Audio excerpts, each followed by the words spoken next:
Code का आज daily question है 658 GCD of odd and even sums. Basically इस क्वेश्चन में हमें एक इंटीजर वैल्यू दिया है और जो हमारा टास्क है वो जीसीडी कैलकुलेट करना है। वो किसका करना है? Sum of odd and sum of even.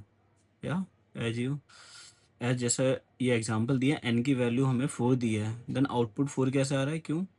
क्योंकि sum of first odd number and then sum of four first even number, and फिर उसका हमें जीसीडी कैलकुलेट करना है। ठीक है, जैसे सम ऑफ फर्स्ट ऑड नंबर क्या होंगे? 1 3 5 7, तो उनका सम कितना हो जाएगा? 16। एंड ऐसे ही सम ऑफ इवन नंबर कितने होंगे हमारे? 2 4 6 8, उनका सम कितना होगा? 20। तो इसका हमें अब जीसीडी कैलकुलेट करना है। तो ये रहा सॉल्यूशन जो कि मैं पाइथन में करा है, बट मैंने यहाँ जीसीडी का मैनुअल कोड लिखा है। ठीक है, देन मैंने यहाँ पे sum of even number, sorry, odd number निकाला है and then sum of even number निकाला है।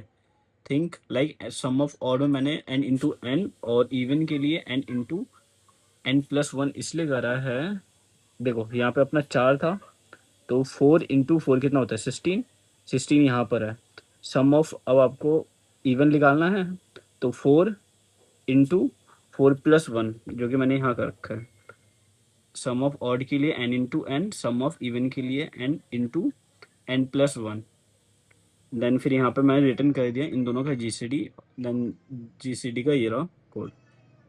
देन इसे हम सबमिट करते हैं। यार ये सबमिट हो गया।